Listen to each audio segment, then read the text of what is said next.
이완구 국무총리 후보자 인사청문회가 열린 10일 이 후보자의 병역과 재산, 언론외압 의혹에 대한 여야 간의 열띤 공방전이 펼쳐졌습니다. 특히 오후에 열린 청문회에서는 이 후보자의 기자간담회 발언록 공개 여부를 놓고 여야가 대립해 장시간 중단되기도 했습니다. 이날 청문회 주요 내용을 정리해봅니다. 병역 의혹. 새정치연합 진성준 의원은 이 후보자가 1971년 입영했다가 발이 아프다고 해서 귀향 조치됐는데 당시 공무원 인사기록 카드를 보니 휴직을 하지 않고 입영했다. 처음부터 돌아오겠다는 생각을 하고 입영한 것이라며 의혹을 제기했습니다. 새정치민주연합 진선미 의원은 이 후보자에 대한 인사청문회에서 이 후보자가 제게 1965년 찍은 엑스레이를 1971년 첫 신검 때 가져갔는데 대학생이라 거부당했고 당시 신검을 받은 홍성희 시골이라 엑스레이 기계가 없어서 찍지 못했다. 다행히 1975년 대전에 가서 엑스레이를 찍어 보충역 판정을 받았다고 해명했다고 말했습니다. 진 의원은 이 후보자의 병역 기록표를 공개하면서 71년 첫 신검을 받은 장소가 육군수도병원이라고 나온다. 신검 장소 중 가장 최첨단 시설이 갖춰진 곳이고 서울 둔촌동에 있다라며 당시 엑스레이에선 당연히 정상이라고 나온다고 이 후보자의 해명이 거짓이라는 의혹을 제기했습니다. 진 의원은 오히려 75년에는 후보자가 엑스레이도 제대로 갖춰져 있지 않다고 한 홍성에서 신검을 받아 정상이었던 결과가 바뀐다며 당시 행정고시에부터 홍성군청 사무관으로 있었다면 조그만 시골에서 얼마나 두려운 권력이었겠나고 지적했습니다. 이 후보자는 부주상골로 심하면 평발로 발 모양까지 변한다는 기사를 입수했다. 이 문제는 구글이 변명 올리지 않겠다고 억울함을 호소했습니다. 그러나 문제 71년 신검에 대해서는 구체적으로 말하지 않겠다며 해명하지 못했습니다. 재산 증식 의혹. 새정치연합 홍종학 의원은 이 후보자가 경찰 출신인데 강남 최고의 투기꾼들이 다니는 곳으로만 이사한 투자에 귀재였고 두 아들을 모두 유학 보내는 등 생활에서도 여유가 있었다며 경찰 박봉으로 가능한 일인지 재산에 대한 궁금증이 많다고 지적했습니다. 이 후보자는 강남 타워 팰리스를 포함한 부동산 투기 의혹을 전면 부인했습니다. 이 후보자는 사서 6개월 정도 살았는데 지역구 신문에서 갑자기 타워 팰리스의 가격이 폭등하니까 대단히 비판하는 기사가 나왔다면서 다음 해에 선거가 있어서 너무 당황스러워 빨리 처분하고 나왔다고 해명했습니다. 차남 병역 의혹.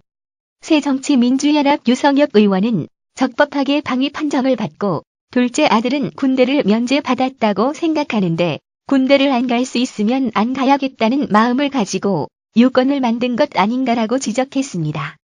이에 이 후보자는 저의 신체적 결함이나 제 자식의 신체적 결함 때문에 군 복무를 못해 죄송하다면서 그러나 제 장남은 군대를 빌했다. 다만 제 차남은 철심히 발목에 박혀 있다. 10년 전에 박힌 거다. 아무려면 장가도 안 간 34살 자식을 전 국민 앞에 얼굴 공개해가며 검증했겠나고 토로했습니다. 언론관 12.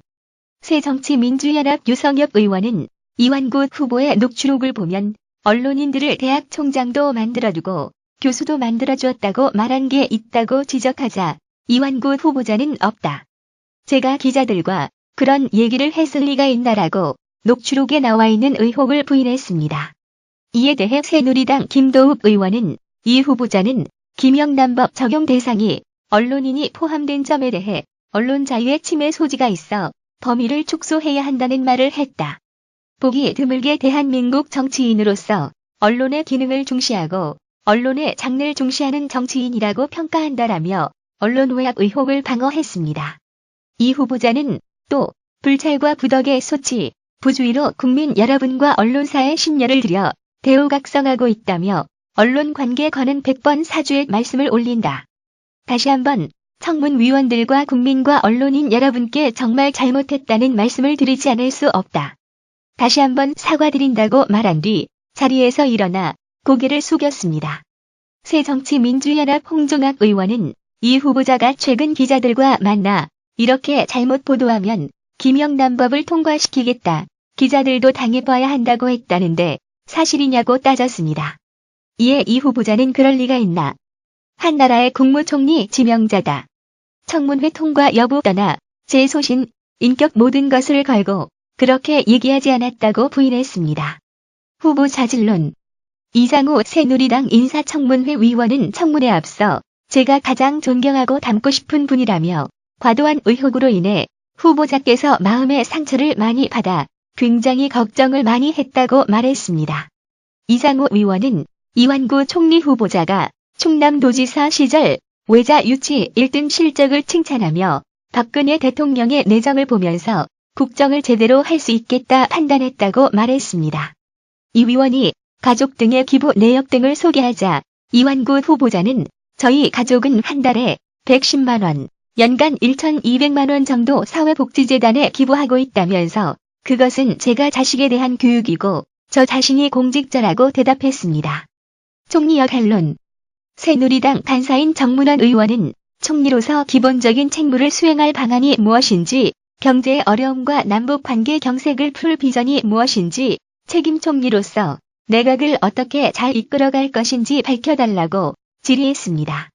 이에 대해 이 후보자는 이 시대에 가장 중요한 것은 소통이며 소통이 부족하기 때문에 지금 여러 가지 문제가 생긴다고 본다면서 청문회를 통과하면 대통령께 진언을 드려서 정부 내 소통은 물론 정부와 여당, 청와대와 야당의 관계에서 가교 역할을 충실히 하겠다고 강조했습니다.